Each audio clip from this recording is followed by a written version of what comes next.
Welcome to Critical Junction, episode 53. I'm Mark. I'm Luke. I'm Jill. And whether it's UFOs, alternative medicine, conspiracy theories, or religion, one of the underlying themes of this show from the very beginning has been the question of why people believe these things, and yet we've never actually addressed the question of belief itself. When is belief in something justified? Why is it better to hold true beliefs over false ones? And how do we go about determining what constitutes a true belief in the first place? A belief is justified when there is sufficient, objective, independently verifiable evidence to support it. Or in other words, a belief is justified when it can be tested and meets its burden of proof. If it is proven to be false, it should be rejected. When it comes to the examples listed earlier, there simply is not enough evidence to warrant a belief in the idea that UFOs from other planets are visiting Earth, or that alternative medicine works, otherwise it would just be called medicine, or that conspiracy theories or religion are true. If they were, that truth would be demonstrable in reality. As for why it's better to hold true beliefs over false ones, false beliefs can be, and often are, dangerous. A false belief that prayer can cure illness, for example, has been repeatedly demonstrated as actually being more harmful than treatment, and a false belief based on the dictates of an imaginary god that homosexuals are an abomination has led to the blatant discrimination against and often violent persecution of our fellow human beings. As we've said many times, beliefs do not exist in a vacuum. Beliefs influence actions, and actions have consequences. A critical, unbiased examination of one's beliefs is crucial in order to hold a worldview that's grounded in reality and unfettered by delusion. While having an open mind is important in order to be able to absorb new information, one's mind, to paraphrase Richard Dawkins and others, should not be so open that one's brain falls out. Belief means being convinced something is true or likely to be true, and we can become convinced based on good or bad reasons. The key is being able to discern good reasons from bad, and accepting those good reasons while rejecting the bad ones. Believing in something in spite of evidence to the contrary, or in the absence of evidence to support it, is to be delusional. Or, to quote James Randi once again, no amount of belief makes something a fact. Let's talk about that, shall we? There's always like a dead silence after you finish your spiel, and we're like, what was that? What were we talking about? I wanted to criticize the so open your brain will fall out thing. Cause I love that quote, actually. Well, I think that there's a fear of that, right? But I don't think that that's necessarily true. What do you mean literally true? Because no, of course not. Well, I just mean that I do think that... So open-minded. Well, I like to regard myself as a fairly open-minded person. Sure.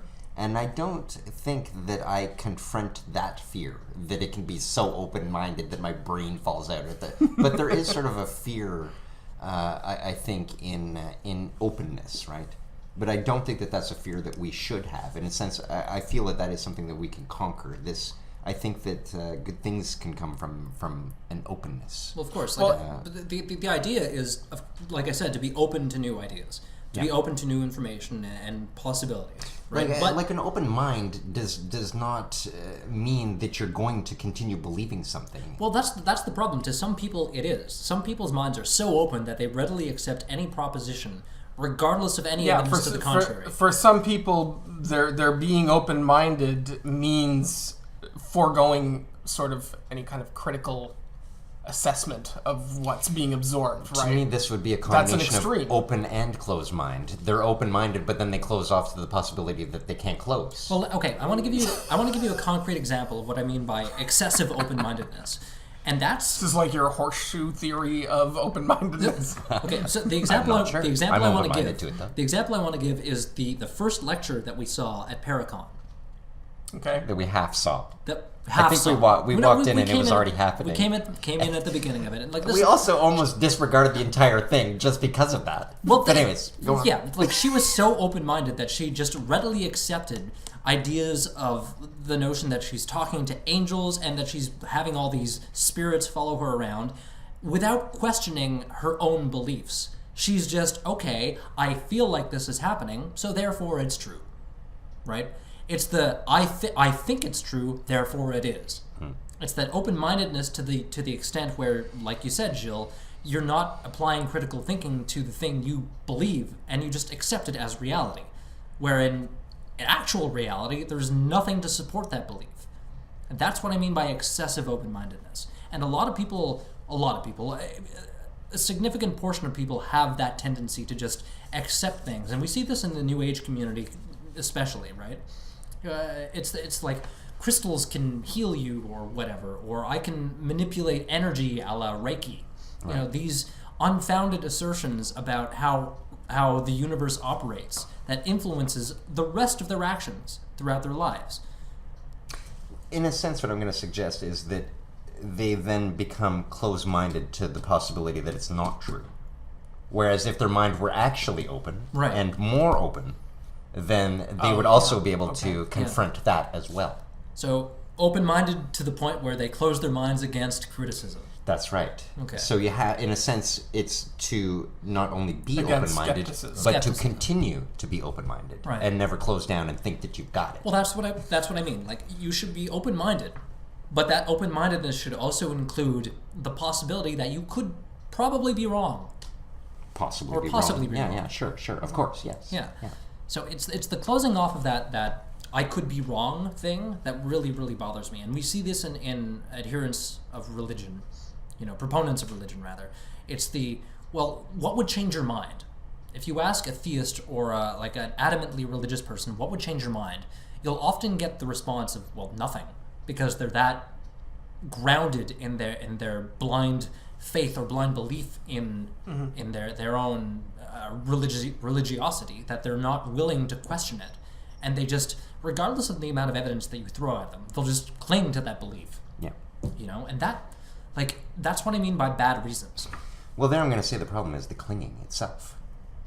Clinging to anything as if it is a truth almighty is wrong.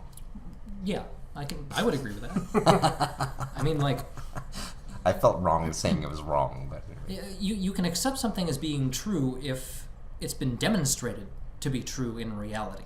But the moment something comes along and falsifies that belief, you should reject it. Like, you speak of truth as in the repetition of a pattern of some sort. Like, I think I brought this up earlier in our conversation on Facebook or whatever when we were having a dialogue there. Yeah, But so the idea of a repeated pattern, then therefore it's a verifiable truth. If it can Because it's repeated. Not only that, but if it can be objectively verified and Repeated. confirmed. Well, the repetition is one thing, but it needs external verification in order for you to bypass your own particular biases. Well, by verification, it's a repetition. Yeah, but the repetition is a pattern that you yourself see. But if other people can confirm what you're seeing, Yes, it's the confirmation of a pattern repeatable not only by you but by someone else. yeah, it has to be unbiased. It has to be independent and independently confirmable. And if that belief is false and proven to be false, you should reject it. And when it comes to ideas like religion or the existence of a god, let's take the existence of a god as an example. That notion cannot be falsified. We can't test for God, because God operates in this other sphere external to reality that we don't have access to, if it indeed exists. So how can you test for that? Well, hold on, it may not. a god... Okay, the God of classical theism cannot right. be tested. Yes, okay. Right? Yeah. That's different. So That guy's a nut. yeah, that's a cop-out. the God of classical theism is unfalsifiable and untestable, and yet people cling to that belief when they have no just reason. They cling to the belief as a truth, a literal truth, I guess we could say. Some people cling to it as a literal truth. Other people cling to it as a metaphorical truth. But Well, in either circumstance, you still can't test for it. What I mean is that when we're criticizing religion and religion as truth or whatever, we're referring to it as we're criticizing people that believe it literally. Am I wrong? Like, I mean, we can see... Well, I'm criticizing it I from both wouldn't angles. I wouldn't say we're just criticizing that level. You've got like different... There's like an irony to religious beliefs, or at least to like the different perspectives on religious beliefs. So on like the most kind of shallow level, you've got people who just believe it literally and don't accept that this can only be myth or can be merely allegory or things like that. They're like, nope, Adam and Eve were real people and they were put here by God, that kind of thing. The flood really happened. And then you get like people who maybe have gathered some information that contradicts the literal possibility of a lot of these biblical scriptures and beliefs that are in the religion. So you've got now this level of I guess almost debunking or belief in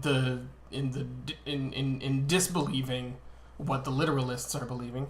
But then there's like a theological perspective, I guess, where they're going to say that these people who are skeptical of the literalists are also doing only a shallow thing of debunking the literalists because when you go a step further in your wisdom, you realize that the scriptures do have an allegorical, deeper meaning to them, or whatever. That the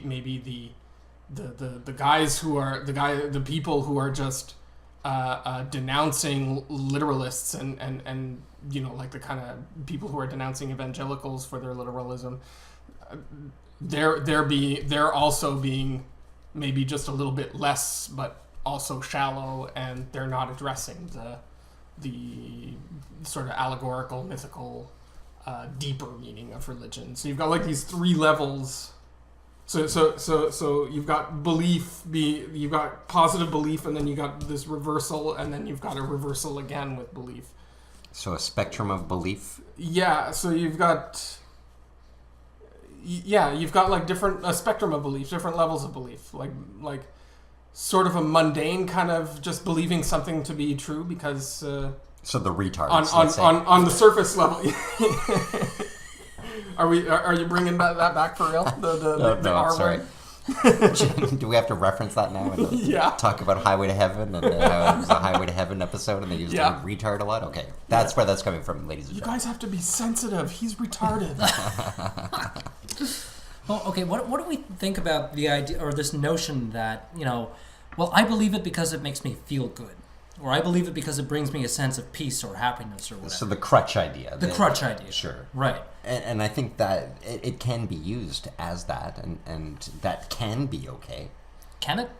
I think that even if the belief is proven to be false. Sure.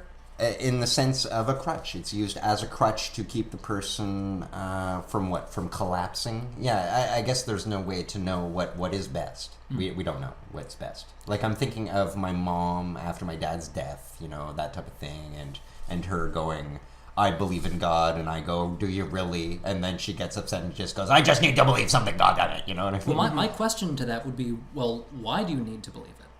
As the crutch. Yeah, but for some sort of emotional stability. But if you, for example... Otherwise, it all seems absurd and, sure, it collapses. But my question is, if someone were to demonstrate that belief as unjustified or unjustifiable, and yet they insist on using it as a crutch, my question is, well, knowing this is a false belief, why do you still cling to it? Right. Right? Because any sense of comfort you may take from that false belief, knowing that it's false, and knowing you're using it as a crutch, effectively comes down to, well, whatever sense of peace I'm getting from it comes from myself, rather than this false belief I'm holding. It's an artificial comfort. Right, so why do you continue to hold to it? This actually takes me to the point that I ultimately wanted to drive to with what I was saying a moment ago. Go. So it wasn't... So the thing about that... Glad I got to take you there. The thing about that linear kind of progression of, you've got the shallow literal believers, and then you got the people who think that literal belief is nonsense, and then the people who are saying, oh, but you're overlooking that it is not nonsense in another sense, on the allegorical level, and the thing that's wrong about that linear kind of model of it is that you're kind of overlooking compartmentalization and also just our capacity to take different tacks at the same time, or to take different sort of lines of attack in analyzing something, right? Like you can say that literal interpretation or that literal story is nonsense, but you can also say that what that literal thing is trying to represent allegorically is also nonsense. Right. That moral story is even nonsense. You Yeah. know? And just because, just because you're discounting one doesn't mean you're not also conceiving of the other aspect of it, right? Yeah. So, like, if you take a look at a given Bible story, and you... so no. Sorry, go ahead. Okay, sorry. So when you were talking about the way they will believe this thing knowing that it's false, Mm-hmm. I think they don't necessarily have to contend with that because of our capacity for compartmentalizing. They can actually be able to believe it and then turn a switch in their mind to then acknowledge that might be a false belief. But then then they turn the switch back just as easily, and they can be like, I'm believing this and I'm not accounting for it. Right. Isn't that being telling of cognitive dissonance, though? Cognitive dissonance only talks about the discomfort that you have from actually being conscious So they and would aware of that dichotomy, Right, of that contradiction. The cognitive dissonance if would only you- come into if- play if someone were to reveal to them that it wasn't true. Then and only then would they confront the I don't know. Like, cognitive dissonance. I can't wrap my head around holding conflicting points of view like that. Like, to me, it's either a belief is true or false, and I can't accept both positions at the same time. Yeah, well, I mean, we're more vulnerable if we can be kind of disarmed in terms of being able to recognize contradictions. But we can be disarmed against that, and we can be made to think one thing about one thing and then think a completely contradictory thing about that same thing. What do you think? What do you think causes that kind of interpretation of reality? Well, I think it's just the weakness of this biological machine that is kind of randomly evolved into being. Like the clutching, the grabbing onto something and believing it in the first place. Right. It's like that whole thing about the evolutionary explanation for false positive thinking. Like it's safer and statistically you're going to have better outcomes if you imagine the rustling in the bushes is a predator rather than just the wind. So that if you stop and start analyzing and thinking, oh, it could just be the wind, and let's start an investigation to figure out which one. By then, you've already been eaten by the lion. It's our old reptilian brain kind of talking in a way, like so that evolutionary. There's an evolutionary advantage to getting it wrong. Well, hold on, and there is a reason also for believing as well. The thing is, we no longer live in the jungles of Africa, right? And these types of, I think it again comes back to this notion that we're not teaching critical thinking skills properly, or enough, rather. You know, we're not instilling the sense of question everything. Yeah. Fucking just don't accept things at face value. Right, actually thinking is not propagated. Yeah. We're more so molded and fit into cubes. We're told and squares and what to think and not how to think. Yeah. Yeah. And I think it's a shame that like basic psychology and starting to learn about those different heuristics that we're all kind of vulnerable subject to in a way. Subject to, like all these things like confirmation bias and like that. We should be sort of inoculating ourselves with an education about the fallacies and the things that our brain does that sort of overcomes that more sound kind of assessment. See, like we're at a point of the world around you. We're at a point in our evolution where we can overcome certain aspects of our evolutionary background. especially when it comes to things like considering our biases and our innate sense of, well, is there really a face on Mars, or is there a face in the bushes kind of thing, you know? Like, yeah, back when we were first emerging from the murk, it would be disastrous for us to stop and analyze our situations because we would be eaten and we wouldn't have propagated the way we did. But now, where we are in society and along our evolutionary line, we can afford that. Like, we can afford to stop and think about how our own brains are functioning. I think that you're right, that in a sense we should have the ability now to transcend and face things differently. Right. But the truth is, though, the jungle has just changed, and now survival is it's a different story. Because we are still attacked, but not by animals so much as ourselves and society and the way things are organized poorly and stuff like that, you know. Like now, I mean, we're facing things like ecological disaster, and it would seem that humanity is more so committing suicide than anything else. Well, that's another thing. That's another reason why it's important to evaluate our own beliefs, because some people will cling to this belief that let's take the example of climate change and ecological disaster.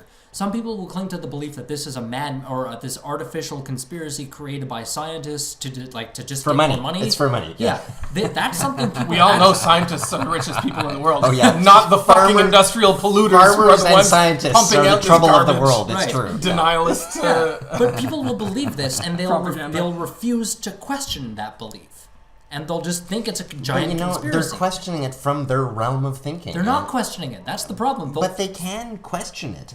It's that whole idea of that people are illogical. No, they've got variables wrong, and so their logic is just poor. They're using a logic.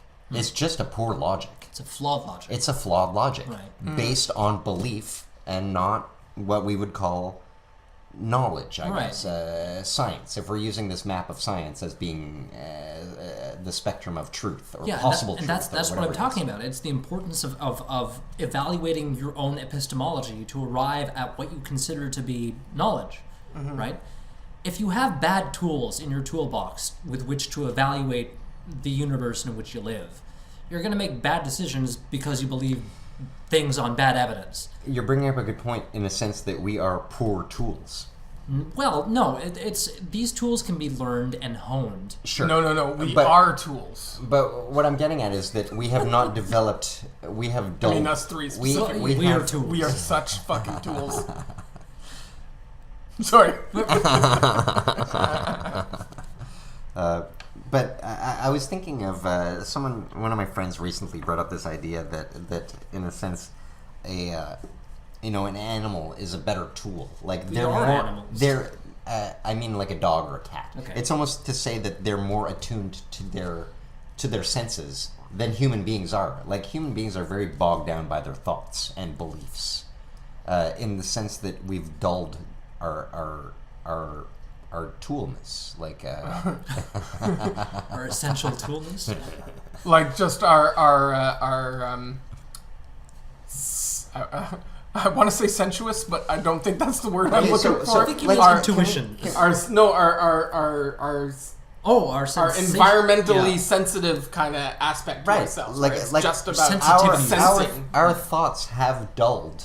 Like it's both propagated certain aspects of our thinking, so it's pushed us forward in certain directions, but also retarded us in other ways. That's two. That's twice two. now. Yes, thank you, Jonathan from Stairway to Heaven.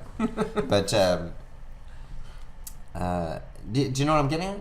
Like That kind of makes me think of that whole paradox where they found that the more educated you are doesn't necessarily mean the less likely you are to have bad Is beliefs, this the- because you're actually educated enough to be better at rationalizing false beliefs. You're talking about the Dunning-Kruger effect? right. Yeah. No, not quite. The Dunning-Kruger effect is just about you kind of Overinflating your own... overinflating your own But capacity. not only do we have to be smart, we have to be smart about what we're smart about. Yeah. Yeah. And that's the first step. Like, what is there to be smart about? See, yeah, and how would someone be able to choose what to be smart about unless they were smart in the first place? Right, and I think that touches on what we were both talking about, the Dunning-Kruger thing, and whatever the title of that paradox that you mentioned is, which I can't recall offhand because I'm a fucking idiot. Like, we're all idiots about something. We're retards. No, like, Thank you, Jonathan. That's something people fail to recognize a lot. In some aspect, or in many aspects, we're all fucking idiots about something. Yeah. Right? There's a lot of shit that I'm a fucking idiot about, and there's a lot of shit that I'm not.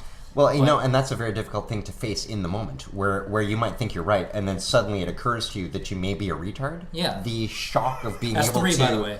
Totally bringing it back. To be able to... He's unapologetically bringing it back. To be able to acknowledge, oh my god, I am fucking retarded. Like, Yeah. I've made a mistake. Because it's painful. Like, it hurts. Yeah, for some people it really, really hurts. Yeah.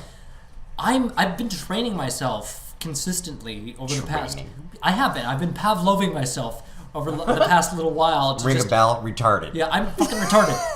But like I've been trying to recognize the aspects in which, like, I'm wrong, and it hurts when I admit that, But I'm trying to lessen that hurt because I think it's important for me to recognize that, when I'm wrong about something, I need to admit that so that I can, develop my... You've got to let go of what you think was solid. Right. And go, right, it's not as solid as I thought it was. Yeah, so, like, these days, I'm more willing to admit that I'm wrong than I was 10 years ago.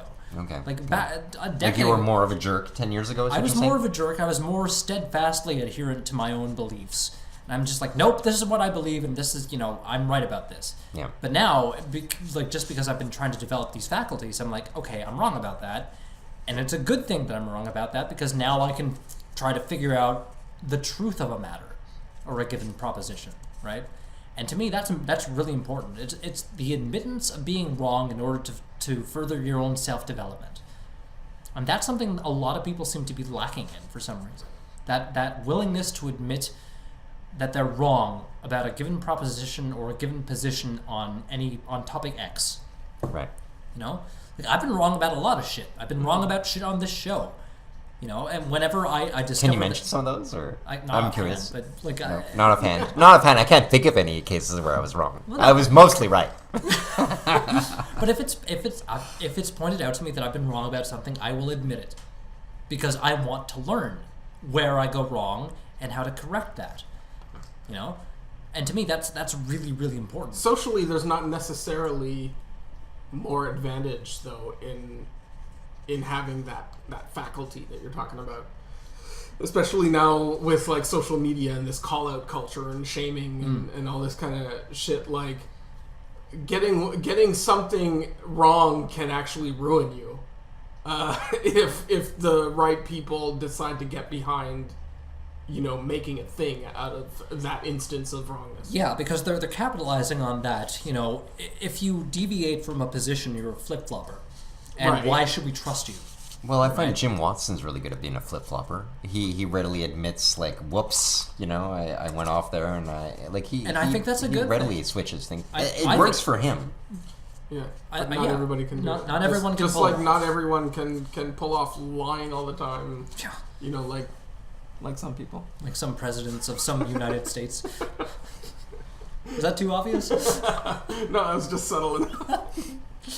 But I don't know. I think it's an important faculty to develop, that willingness to admit that you're wrong about a position. Mm-hmm. And maybe it's not societally beneficial. Well, hold on. There it's only societally not beneficial if you're to lean towards society as being already right or something like that, right? Like no, it's not about like a moral assessment of society. Well, you're talking about norms. I'm doing that. It's about a pragmatic reality, about understanding the vulnerability inherent to having that kind of integrity. Right, because some people will just capitalize on the fact that you switch positions. People can pounce and take advantage of earnestness, right? Even though I would say generally being earnest is the best. It's the shit. It's the best. It's the balls. Yeah. It also. No, I do like the earnest movies are great. There's a fine line between being earnest and naive, right? Or just having your mind so open that it falls out kind of thing. You know? But like being able to being able to say you're wrong, and then, you know, being willing to kind of, I don't know where I'm going. Well, okay, let's bring it back to what were we talking about? Wait, what I would like is for us to define our terms. So we've spoken of belief and of faith almost interchangeably. Then we've started talking about knowledge. Let's start with belief, because this is the topic of the show. Okay, and so what is a belief? No, hold on. Before we even go to what is a belief, we need to define what we mean by belief. So when I say belief, when I say I believe something, what I mean by that is I accept that proposition as being either true or likely to be true. Okay, so in a sense, we're saying it is... Hold on. That's my definition of belief. Sure. Are we going with that, or do you have another definition? I think there is another definition, because you can also use belief in terms of something that you wish to be true, rather than something that on a balance of probabilities you think is likely to be true. You know? Like, I believe in this because I think it ought to be true. That kind of thing. So, is versus ought.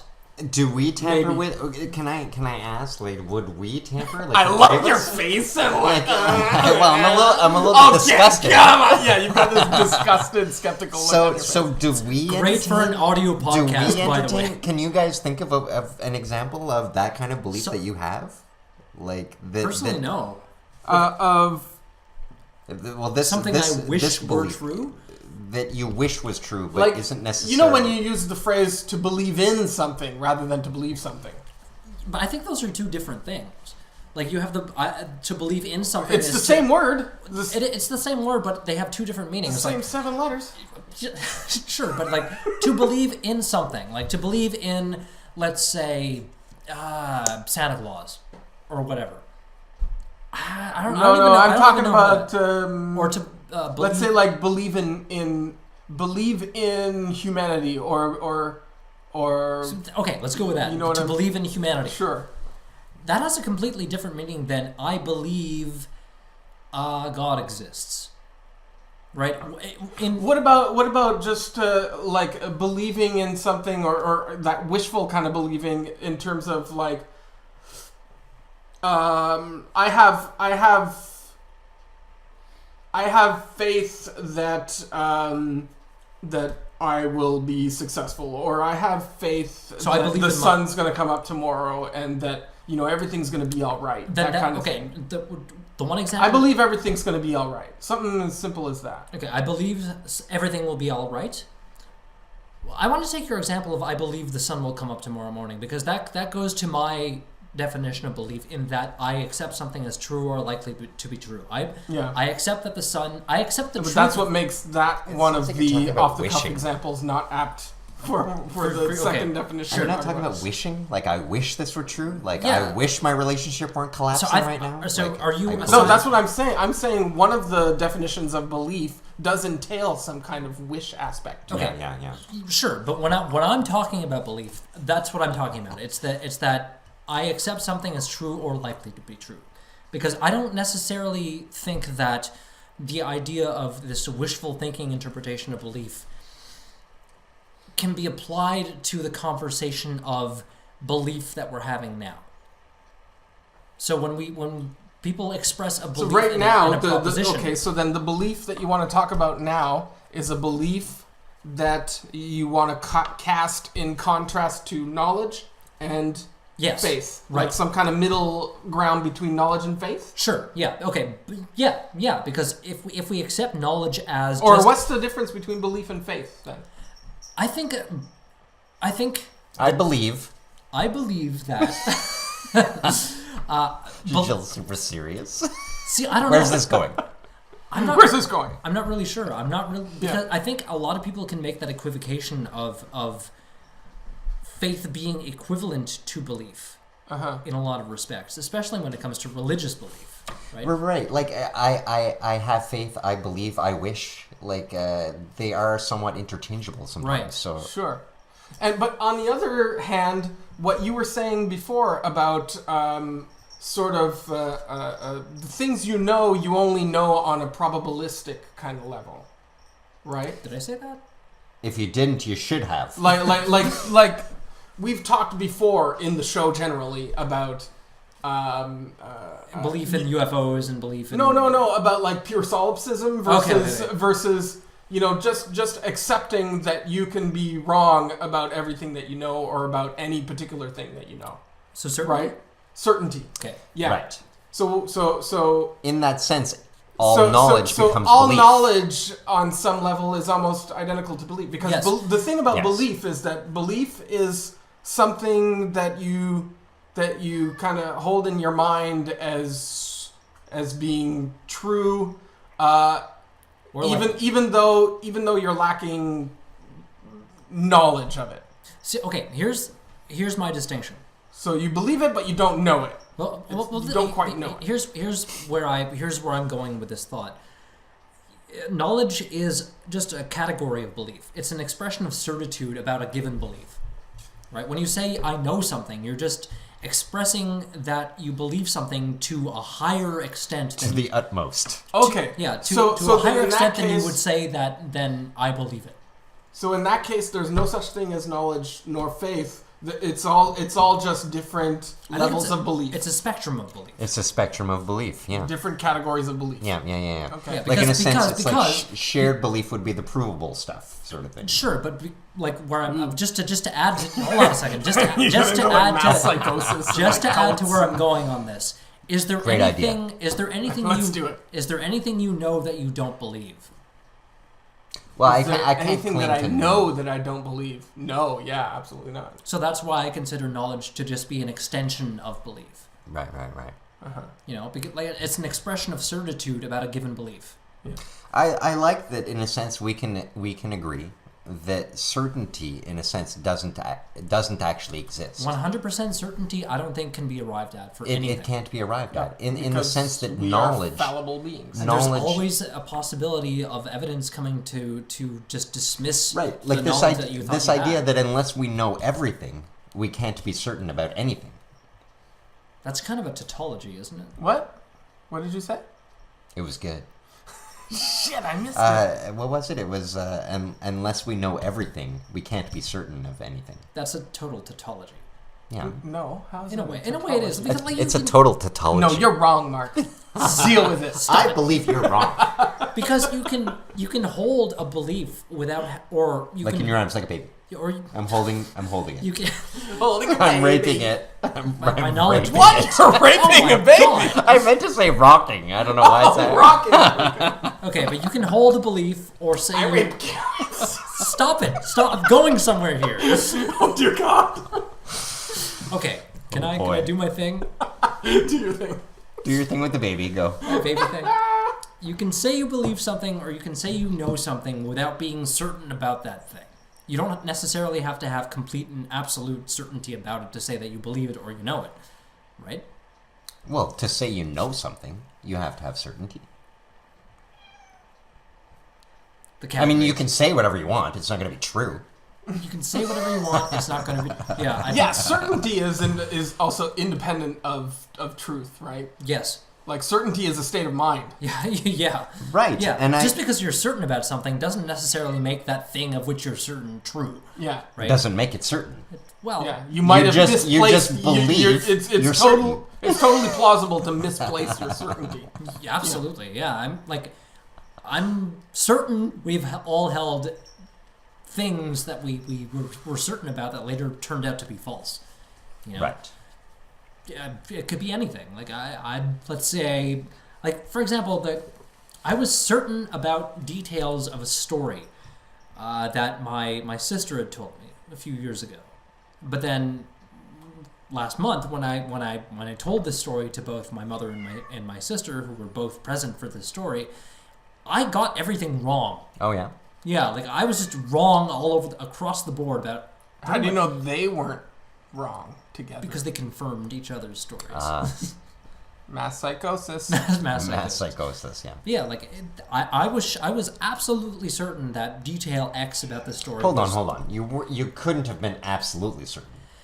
When I say absolutely certain, I'm speaking pragmatically, saying that I thought You're I was basically right. saying I'm pretty sure. Yeah, but to a greater extent. I knew, as far as I could tell, that I was right about these details of the story. It turns out no, I wasn't. Yeah.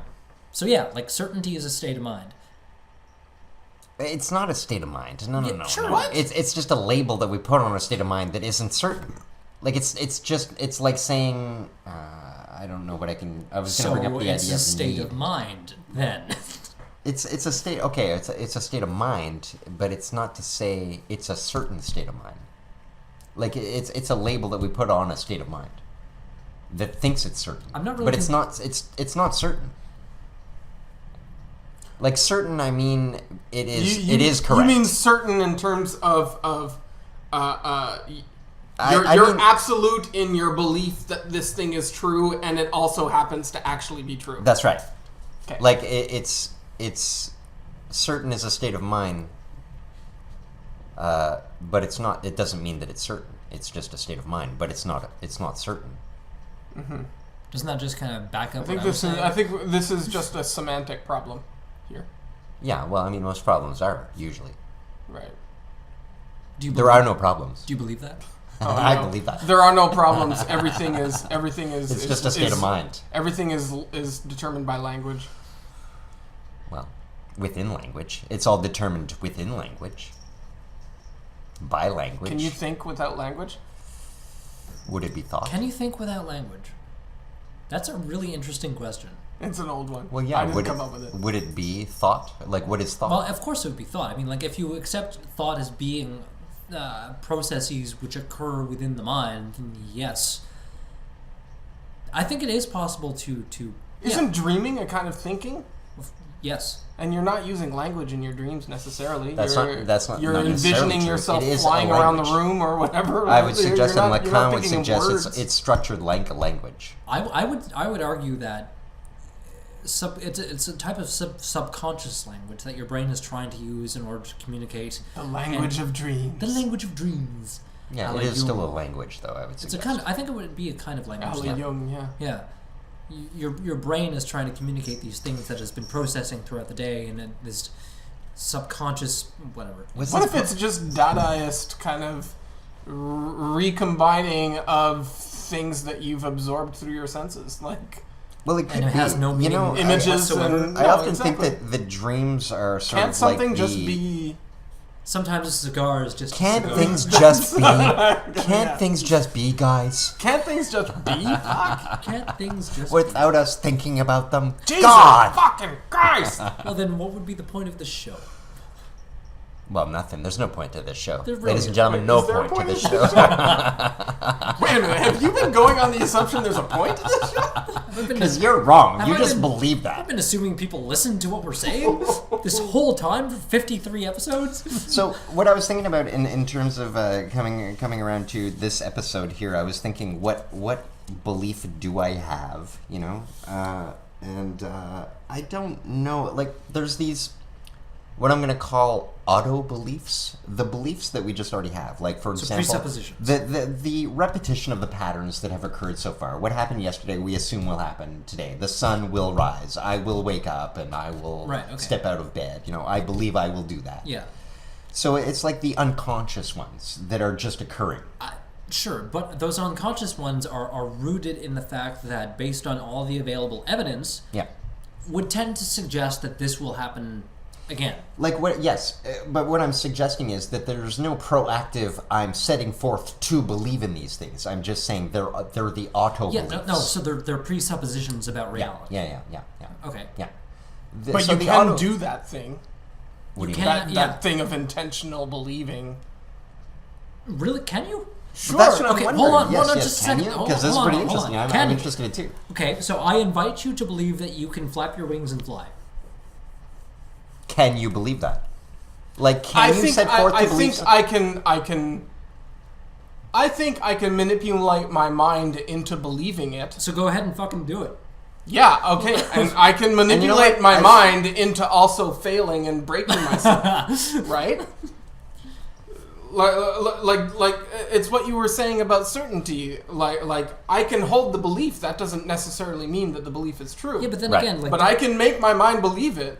can I you think though? there Hold I on, think just a there second. becomes a case of believing that you believe, and I don't Yeah. think you're actually believing. I think that's it. Are you I actually? think the whole thing about like religious faith and like deep belief like that, with like prayer and all of this stuff, like this is a way to trick your mind into overcoming or subverting the fear that's sort of paralyzing and inherent to ignorance. Or actually, we talked about that in like a previous episode. You were saying something about the fear, Yes. the fear or paranoia that is inherent to abandoning some beliefs or whatever. or to not knowing or to doubt. Sounds right, good. right. You don't I like remember it. this? Oh, I like it. Maybe we were too drunk at that point. Maybe. Speaking of, but yeah, like that. I think you're right. I think that idea of religious faith is a way of overcoming the fear of Like, uncertainty. See, that's an instance where we can easily see how it's possible to adopt a belief intentionally, regardless of its soundness in terms of like real support. Sure, but like Luke because we get the benefit of it being like a social institution, so you get everyone else saying, "Yeah, let's believe this." Right, but and like yes, you're like- right and you're wrong, and yes, this is the thing. But like convention. Luke was saying, do you actually believe it, or are you just Believing deluding that you believe it. believing that you believe it? Yeah. No, like, but that's just it. I think with the whole compartmentalization thing, you can actually trick your mind into believing it absolutely. is it absolute though? I'm not sure. I do think the compartmentalization I of think it these- is like it's like a bubble of belief that until that bubble is popped, I think you can I think a hold lot on of to these it all you want. Islamists who blow themselves up definitely believe it absolutely. Yeah, but have they convinced themselves to believe it, or has their indoctrination Or these Christian fundamentalists or has their who shoot up a indoctrination church. been so successful that they legitimately believe these things? That's the distinction, right? Because when it comes to the topic of Islamism, they legitimately believe this, whereas some Christians who say they believe in an afterlife have just convinced themselves that they believe it in certain circumstances, right? But like the more extreme you get, the more convinced you are that you actually believe it, right? So it Well, hold on. I missed it. Are you contradicting that people can actually make themselves believe things that don't actually have support? Like, it sounds like you're actually affirming that that's the case. You're admitting there are. It sounds like you believe that, Mark. There are cultists. There are fundamentalists. There are people who are like. I think there's a distinction. Convinced that the Hale-Bopp comet is an alien mothership coming to pick them up, and they're all going to poison themselves in their robes and Nike sneakers. I think there are two camps. There are people who do legitimately believe that, these types of examples that I've just listed, and there are people who convince themselves that they believe it, but don't actually hold that belief. So they half believe it, kind of. What's the thing. difference between convincing yourself to hold a belief and holding the belief? Like, let's take for example the Jonestown people that are drinking the Kool-Aid. Are they believing Just it? a second. I want to. Are they really believing I want to it? answer Gilles' question. Okay. What's the difference between convincing yourself that you believe something and actually believing it? Yeah. I think the difference is that when you legitimately believe something, you will act in accordance to that belief. Whereas if you convince yourself that you believe it, you will go according to the social flow in which you've been indoctrinated to hold that belief, and just not follow it through to its logical. You're pretending you believe it. You're pretending, in essence, that you believe it. Your actions. But you think that when you're in a foxhole, your actions will you betray won't it. quite. Your actions live will according to betray it. what you actually believe versus what you pretend to believe. Yeah. Right. Well, there I think it's in a sense So, for it's example, unconscious things creeping out there. To give you an example, someone who actually believes that they will go to heaven if they blow themselves up will blow themselves up. Right.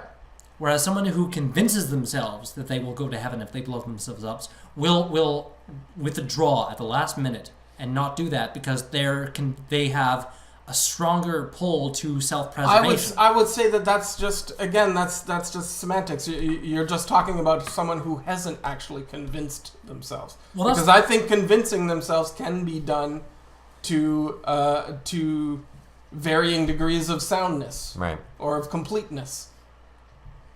You're only speaking in terms of completeness of action. Let's talk about any of these religious absolutists that have converted into a religion and then became a mass murdering suicide missionist. You know, like this guy that killed the kid on Parliament Hill. Right. True. You know, yeah. Like this is somebody who converted into a religious belief. So he convinced himself to believe something, and he believed it, and he followed through. In that case, I think he truly believed it. Yeah. Versus someone else who didn't take that last step of just accepting it as actual belief. And, you know, the distinction... How do you know which is which? Action. The following through on the belief, I think, is what determines whether or not someone truly believes in what they profess versus someone who tries to convince themselves that they believe what they profess. I do think that someone I guess can the only carry through difference on an action is that anyways, though. I think that people can convince themselves into actually believing. In that case, I think they actually believe versus... No, but they started out having to convince themselves to do They that. may have started out that way, but at the end of the road... So yes, you truly have a spectrum of people who don't believe, people who are in the process of convincing themselves to believe, and people who have convinced themselves but to believe. I also Okay, yes. I also Yeah, sure. don't think that action leads to hold on a the second. proof Just of their a sec. belief. Just a either. second. Right. I'm cool with that. Okay. All right, Luke, go ahead. Well, I was just going to say I don't even think action proves that they believed it either. It was just enough belief. The acting might be an act of trying to convince themselves. Yeah, it might could be still, part of the convincing. They could still be in the realm of just pretending. Like it's pretending like so much fake that it they till did you it. make it kind of thing. Fake it till you make it. Right? But that might be the ultimate. Like, okay, I'm really gonna fake it this time. Well, that's a good example. I think, that you make a good case with that one. Yeah. Like, it still doesn't prove anything in that sense. But I think there are certain actions that people who truly believe in something, I think there are certain actions they will take that demonstrate the commitment and therefore... I think there you're getting into that. You're getting into witch testing territory. Yeah, it's true, and I think of like, let's say I think that's a trap. Let's say we're in Jonestown and we've got our Kool-Aid, right? Yeah. And are you a true believer? Am I a Let's true see believer? If you float. And it's like okay. You're going, okay, the person that drank that Kool-Aid, I'm like, yes, all the way to death. Then they believed, and the ones that went, yes, wait a second, I shouldn't have drank that Kool-Aid. Yes, and I'm already dead. Yes, At that point, you're getting into the psychology of the masses, right? Like, are you believing this just because everyone else does, or do you truly believe it? Well, it doesn't really matter what led you to the belief. It's just whether or not you believe or not believe. What do you mean? Like, it doesn't matter what took you there. It's that you believed or you didn't believe fully. All roads lead to Rome. They all lead to Rome. Do they? No. I don't even know where Rome is. It's over there. Somewhere in Italy. Eternal City. Anyway. Okay, so let's get back to belief. It's near the middle of the disc. What do we believe, guys? What do we believe? I believe a lot of things. We all believe lots of stuff. Yeah. That guy that I mentioned before, what was his name? John Searle. Oh. John Searle. He's a philosopher. The philosophizer. He did like philosophy of language and epistemology and this kind of stuff. And he talks about like different sort of categories of belief. There's like these kind of fundamental beliefs that we all have to have. The presuppositionalist beliefs. The axioms, right. Like the idea that one belief that we have to have and that we shouldn't necessarily question or he also talked or about play with was that there is a reality that corresponds to what we're perceiving and talking about. It's It's not like this is all just going on in our brain. He also talked about the You know, network you have of to. beliefs. You kind of have to have that belief. He talked about the network of beliefs, which I thought was really interesting. Like beliefs, like I said, don't exist in a vacuum, and some beliefs influence other beliefs. Right? Like that was a really interesting point to bring up, because if you believe one thing, that necessitates in certain circumstances that you believe it's branching of other sub beliefs. What do we think it's of beliefs upon beliefs upon beliefs, and like when we So think I believe of like there's a reality. religious I believe belief, that the logical principles actually work. And So that's one of the That's ridiculous. that is one of the presuppositionless beliefs that I hold. The logical absolutes work. I can't demonstrate how, but And they don't serve any why, purpose. or why. Like, why is And I can't do anything with it. why is reason reasonable? Like, well, because it's been consistently demonstrated to be that way. Beyond that, I can't provide anything else.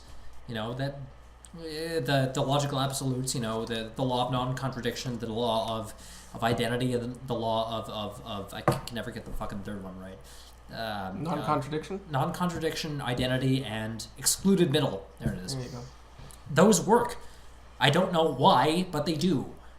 You know, A is A. A will never be not A, and a statement is either true or false. You know, it's like those just work. I can't go any further with those. So those are some of my fundamental beliefs, I think is what you were asking about. I don't know what I was asking. Yeah, you were asking what are some beliefs that we have, Oh, okay. right? So So useless ones. Okay, go on. Okay, great. Good work, guys. those are like the definition of non-useless ones. Thank you. Thank you. A is I. That French fry is a French fry. Yes. Yes. That French fry cannot be a French fry and a brick at the same time. It could be. How? It You could could be. make a French fry house. You could make a French fry That house. doesn't make it a brick. It can. It's just a potato brick. If something. If you define A brick made of potato. if you define a French fry, Well, that's the one that I do have a problem with. I do believe that A can also be a B. Kind you of are thing, wrong. We've discussed this Yeah. ad nauseum. I know, but I think that there's something to it. Like I think that. I think you're wrong. Well, I think that A can also be something else. I That's think what you're I'm wrong. getting at. Okay, how? Well, Okay, how can- make a fucking house with French fries. That and doesn't then it's- change the fundamental nature of the fry. You're just making. Okay, you're saying that it can also be something else, Right. But it can't just be that something else and not what it is. That's what it right. is itself. Yes. I'm just saying it can It also. can't not A be can itself. also be B. I'm not saying that it's not A. Right. I'm you're- saying that okay, it can so also So then be you're B. not actually contradicting. Yeah. The, No, the I'm not logical, contradicting it or anything like that. Absolutes No, there. no. See, the thing about the law of identity is that the thing being itself cannot be itself and something other than itself at the same time and according to the same definition of that thing. Take for example No. the idea that I am myself. Yes. Let's say I die. Just a second. How do you define yourself? Well, this person here right now, this Lukeness that I am speaking. I'm going to have to dig deeper. What do you mean by this Lukeness? You'll see where I'm going with this as soon as you get into your next argument. Well, this body that I am and this person that I am and all the things that define that. Now, let's say I die, and now let's just say that I am reborn, and I am then Now Mark. you're also Jesus. Like what I'm saying is that it is possible. I guess I'm speaking from the Taoist perspective that the things are other things. How did you determine that's possible? Madness. Madness. You knew that was going to be my next question. Madness. How did you determine that is possible? Well, that it's possible. It's How- possible. How did you determine that it's possible? There's no determining. Well, I'm that's just the problem. suggesting it's possible. That okay, if before Like I'm making a suggestion, You're and making- it's possible. No. Before What do you you mean, can no? No, before you can say What something. do you mean no? Before you can say something is possible, you need to demonstrate that it is in fact possible. No, to say that something's possible is just to say that it's possible. It How? doesn't mean that it's a How reality. is it possible? What do you mean, how is it possible? Exactly that. How Well, is okay, so let's say there is only let's say there's only one thing, and I don't. Okay, well, I don't know what you mean. What do you mean by there's only one thing? well, let's say when you die, you're I don't know how I'd say it really. I think we have a fundamental problem then. Like, if you don't know what you're talking about, how can you It's say... not to say I don't know what I'm talking about, but I don't know how to. I don't know how I'd communicate it. That's what I mean. That's the fundamental problem. Like, if you can't communicate the idea, how can you then, therefore, say it's a possibility? Well, and you're right that I just shouldn't say it. But I want to anyways. And I think this comes back to the topic of the episode of belief. Okay, well let's take into account this idea of reincarnation, let's say. And I'm not saying that that's true or anything like that. I'm just saying, let's say I die and I'm reincarnated as you. I can't necessarily say I'm just me. Well, I'm also you. Just a second now. Like, according to the classical definition of reincarnation, you can't reincarnate as something that already is. That's just following linear time and things like that. So what the hell are you talking about? I'm saying, So, if you die, your soul would inhabit my body, or something? Is that what you're getting at? I'm not saying there's. So okay, what the let's fuck? say- What do you okay, mean by reincarnation? Let's in this say example? there's only one soul. What do you mean by one soul? One. One. Okay. What does that mean? So let's just say I die, Yeah. and then I retain the memory of me having been me, and then I'm born again, and I'm you. I don't know what that means. Well, just that. I don't know what that is. I can't follow you on this because I have no idea what you mean. Just take it as like a fictional kind Yes, of yes, and I'm concept. speaking just purely fictional. Imagine you're watching a movie about the Dalai Lama. I'm trying to take it as a fictional concept, but I still don't understand what we're getting at. So try not interrupting for a second. And imagine you're watching a movie about the Dalai Lama, Okay. which is about some guy who was born and so it's like this little kid in Nepal, and these people come to his door and they present him with a couple of toys, and he has to point to one of them because he remembers a previous life where he owns that toy. You've never heard of this concept? Yeah. Okay. It even happens. That's King of the Hill. Sure.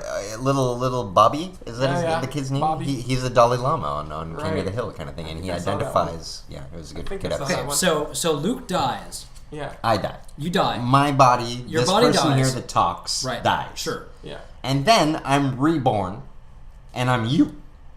But How- I think you have to work on a model in which there's like this dualism, right? Where That's where I'm confused. our self, our sort of personality, or our self on some level is different or independent from our physical That's body.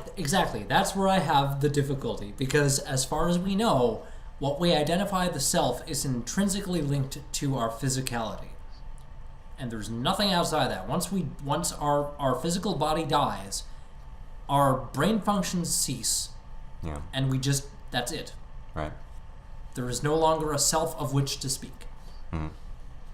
So I can't follow you along this example because I don't see a reason He to. does not believe. I don't. He's an empiricist, But all I'm saying materialist. is, what if this were the case? Yeah. Okay. Okay, what if it were the case?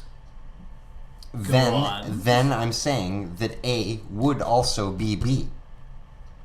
In what sense? That's all I was trying to get at. In what sense? In the sense that I, remembering being A, is then reborn into B.